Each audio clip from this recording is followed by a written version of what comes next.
Good morning, everybody. It's great to be with you. Tim Hawks with the brine shrimp industry, Great Salt Lake Rising, and the Great Salt Lake Advisory Council. I'm former legislator, so it falls to me in 10 minutes to talk about all the policy that's been done to date on Great Salt Lake. I was telling Tyler when I sat down, I looked at that list of lightning round topics, and I said, if we can be on time through all these topics, I will eat my hat. And fortunately, I didn't wear a hat today because I would be eating it, but kudos to Lindsay and Stephanie and everybody. Okay, so this is a train wreck of an animation in terms of this. I'm gonna try to just jet right through this because it's a kind of a mess and I didn't have a chance to fix it. But I'm just gonna try to go right through this, just like this. And what I want to show with this slide, because I don't really care about the animation, but I wanted to make 2 points about it. One is basically the pace of change and the pace of policy innovations when it comes to Great Salt Lake. And the second is really the scale of that change, which is dramatic by any measure. Just want to be clear there. So I think the first piece of legislation that I can think of that related to Great Salt Lake is all the way back in 2010 with the formation of the Great Salt Lake Advisory Council. And it wasn't for another 7 years when we had brine shrimp royalty amendments in 2017, which just carved out a little tiny piece of money to allow the Great Salt Lake Advisory Council to help fund some of the work that it's doing, that we saw another piece of legislation. Then in 2019, I ran a resolution called The Importance of Great Salt Lake and Its Water Supply that basically just said, hey, we as a state recognize the importance of the lake, the need to protect its water supply. And at the time, I remember that drew almost no interest really from anybody. I mean, policymakers were fine to sort of bless it and move it along, but it was just a resolution. But it was right about that time that the lake started to hit some critical low thresholds, and I think to really trigger a lot of interest. There were also some people in the legislature at that time, myself, then Representative Joel Ferry, and Casey Snyder had just come on board, that were really interested in the lake, and so we were in a position to actually push a lot of things to happen. And so in 2020 you see water banking, which is a significant bill that changed the way we think about how to share scarce water resources. Split season leasing. Up until that time, in a given irrigation season, you could only have one use of water. Split season leasing really empowers multiple uses over the course of a single season. Really important to do some of these innovative water sharing projects that we're looking at now. In 2022, very significantly, establishment of the Great Salt Lake Watershed Enhancement Trust. Marcel was here and talked earlier about that and the remarkable work that the trust has done with that initial setup and investment by the state in doing water rights transactions to benefit the lake. And so you can just see the pace. That bill in 2022 on in-stream flow amendments, very dramatic shift in terms of recognizing environmental uses of water, where historically we didn't do that before.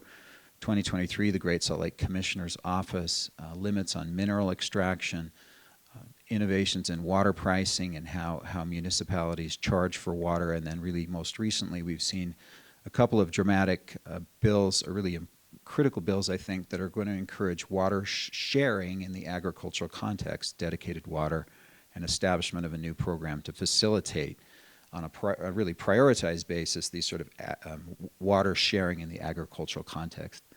So I just want to emphasize, this is just, I don't want to say it's the tip of the iceberg, but that's not all of the innovation. That's not all the policy that's happened. It's just a representative sample. It just gives you a sense of just how much has been done. And it's not just policy, it's also investments. Again, going back to where we were historically, in 2021, myself and Joel Ferry, we schemed and we hoped and we thought, oh my gosh, if everything aligns, maybe we can get $1 million for Great Salt Lake. And we did get $1 million for Great Salt Lake for some funding, and we were super excited about that.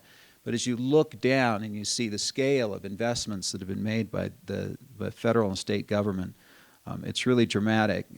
We had the inaptly named Inflation Reduction Act. Money started to flow to the state in 2022 and 2023, but I appreciate the vision of the state investing a lot of that money, a dramatic amount of that money, into water conservation. Initially for the Great Salt Lake, directly, a chunk of that, $40 million, that went to the trust, big investments in secondary metering. That's how we're going to manage water use in the urban and suburban environments, and then big investments in agricultural water optimization, which Tony presented on earlier. So you can see all of this groundwork being laid. And then 2025, you just look, we've got $50 million came from the Bureau of Reclamation for projects to benefit the lake.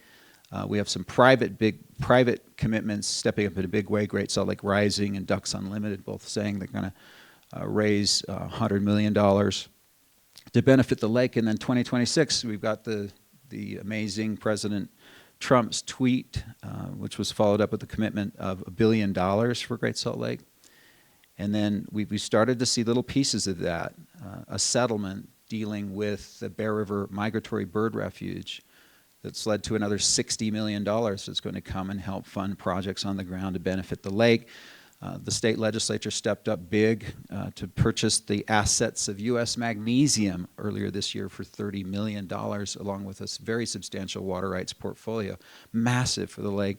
And just recently, Congressman Blake Moore secured $4.5 million to help get water from Stansbury Bay, that's where all the mineral extraction stuff from US Mag is, help facilitate the movement of that water to the down into the main body of Great Salt Lake. So big, significant investments there.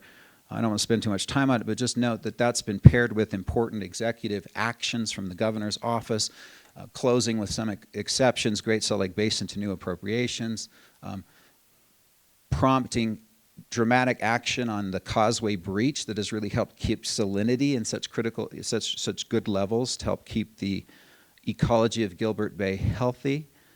Establishing the Salinity Advisory Committee. Ben Stearman talked about that and how important that's been. So there's been a lot of action that's gone in, and I just really wanted to give you a sense. It's no exaggeration to say that Utah water law has been transformed over the course of this fairly short, about 5-year window.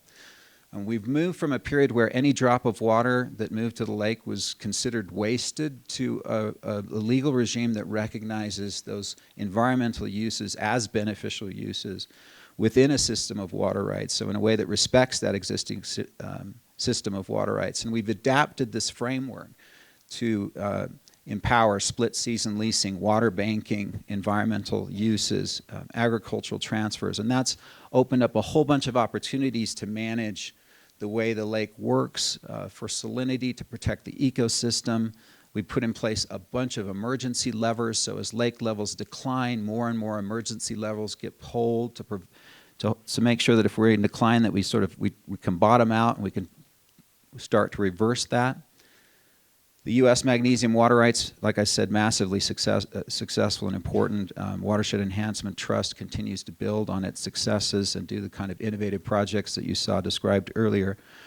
I think it's telling, and Director Ferry likes to say this, look, this was an unbelievable, this was the year of the no-pack, not the snowpack. It was unbelievably bad. And so this year we will see record lows at Lake Powell, we'll see record lows at Lake Mead. We almost certainly will not see what? A new record low at Great Salt Lake. Now, listen, we're not in some great spot there, but the fact that we likely won't set a record low speaks to the fact that some of these things that we're doing are already starting to make an important difference. Now let me just say that with everything we've done, it's still a very tall mountain that we need to climb. There's a lot that needs to be done.